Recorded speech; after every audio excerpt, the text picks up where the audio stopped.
सोना भैले सगरो सिवनवा हो रामा चढ़ते चैतवा।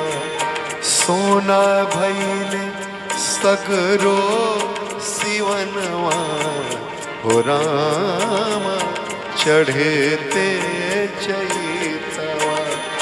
सोना भैले सगरो सिवनवा हो रामा चढ़ते चैतवा।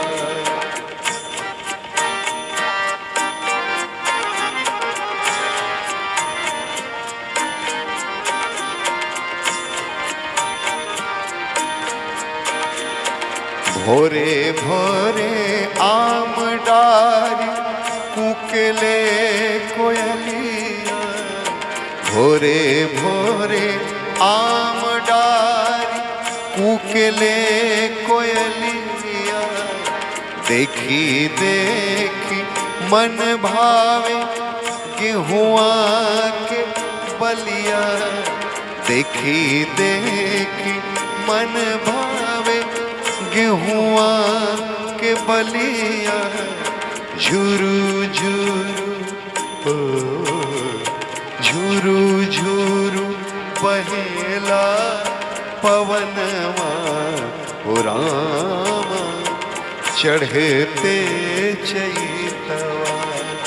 झुरू झुरू बहेला पवनवा हो रामा चढ़ते चैतवा।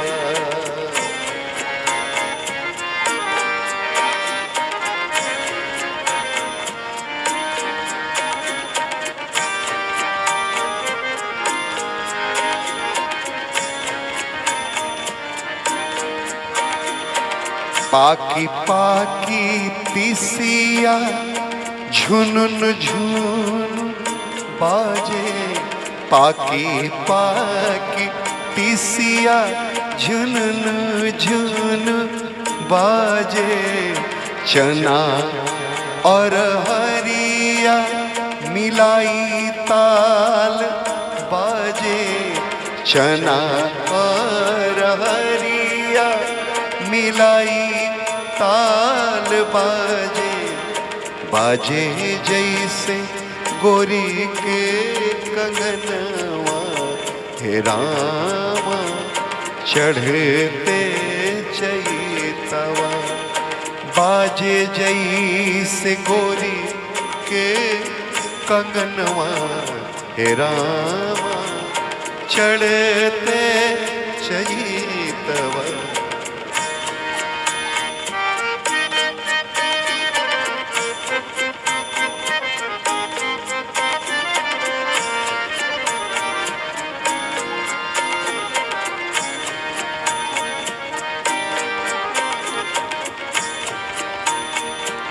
रतिया के लागी जाला चनवा के पहरा।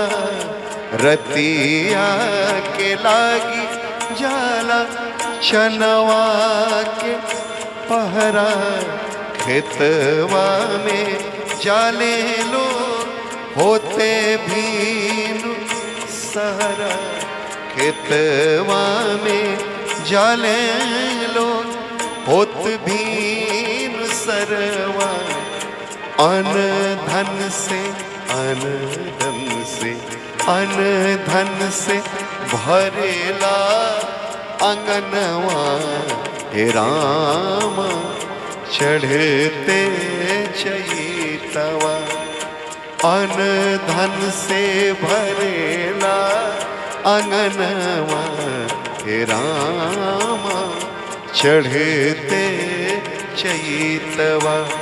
सोना भैले सोना भैले सोना भैले सगरो सिवनवा हे रामा चढ़ते चैतवा।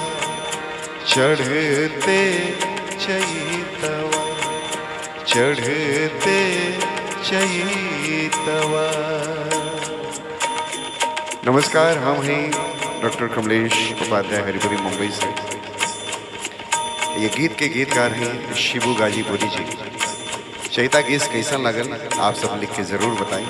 आए चैनल के अभी तक सब्सक्राइब नहीं कैले तो सब्सक्राइब कर दी। जय भोजपुरी, जय भोजपुरिया। बहुत बहुत प्रणाम।